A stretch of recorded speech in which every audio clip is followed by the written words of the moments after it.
Hi everyone, we had our first night in the new van last night, so it is a bush tracker. I guess there'll be lots of questions about it, and we will do a more extensive video on it when we get back to home base eventually, once we've kind of worked out how everything works ourselves and we can actually tell you what we're dealing with. Until you start using everything, it's a bit of a process, isn't it, in working out all the new gear. So it was definitely an exhaustive handover yesterday. We ended up being at Bush Tracker for about 6 hours, which sounds a little crazy, but time just goes and you're taking everything in, and by the time last night came we were like, okay, we're ready for bed. So I'll give you a little overview of inside, but as I said, we will go through things more thoroughly once we get back to home base in a couple of weeks after our shakedown trip. So come along with us, hopefully it'll be lots of fun. Okay, so you might recall last week that when we were leaving, we were packing up very little to pop into the van, because we're going to start by packing in very little and then just adding in what we need. But we have spent all of this morning putting non-slip gear into the drawers and unpacking what we did have and bring with us. So definitely it's not prettied up at all. There's no personality added at this point in time, but you know, that's fine. We've got years to make it our own. So as you can see,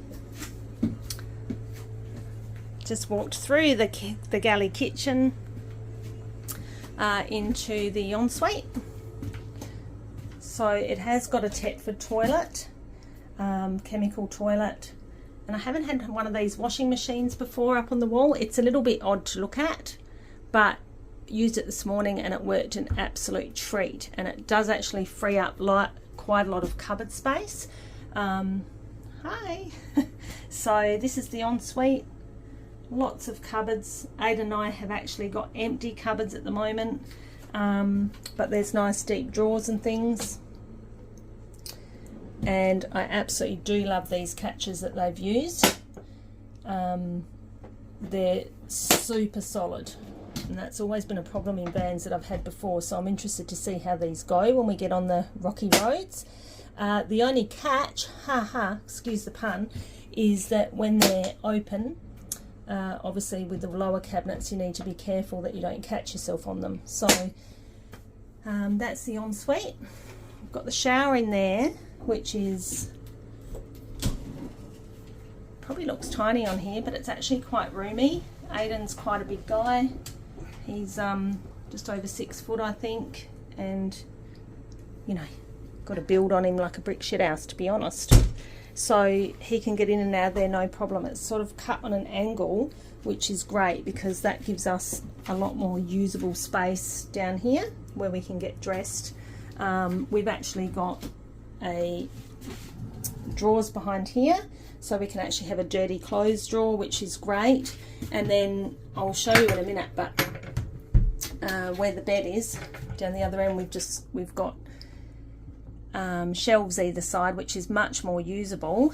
And then in here we've actually got a hanging space. So obviously I didn't bring enough hangers, but yeah, there is a hanging space there. So when we get on the road proper, that'll be great. So towels, towel rack. As you can see, we've got Santa next door, the world's biggest Santa on a caravan. He actually made it through the windy night, so that was great. So here's the kitchen. It is a matte black. Yes, it is going to show up finger marks, but it is what it is. First world problems. Now, this might blow people's minds, but this is a gasless van, so we don't have any gas on the van. So we've got induction cooktops, we have got oven, steamer, microwave, all in one. So obviously until we start using it, we don't know how it's all going to go. And there's the bed, which is great, you know, pretty standard. They have got these great little foot lockers down the bottom, which is a great spot to store all your shoes or things that you don't want to use. Once again, as per usual, plenty of cupboard space under the bed, or drawer space. There'll be plenty of features that we'll tell you about when we go over it properly. So in here shelves, which are obviously we can move them up and down if we do need to. Plenty of lighting. Yeah, you know, it's great. We're pretty happy. Had a great night in it. And then we've got the dinette. Oh, there's Mr. Happy. He's so quiet, isn't he? Hey? We've been busy this morning, so yeah, we've just gone with that dinette because obviously when we're outside, we'll be sitting outside quite a lot.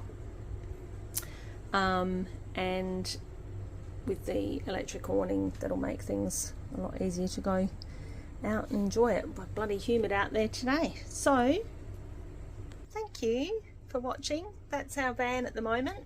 As I said, lots to go through with you regarding the electrics. You know, being a gasless van, it is we've got loads of solar and, you know, working out the EnerDrive system and all of those things at the moment. So I will actually show you under the bed in the, I did take a little video of that yesterday. That's a little bit cray. So we have a manual that's about this thick to go through on how everything works, and it's going to be a bit of a process, but when we know what we're talking about, we'll share it with you guys so that you can yeah, get some information for your own vanning life or whatever it is that you're doing.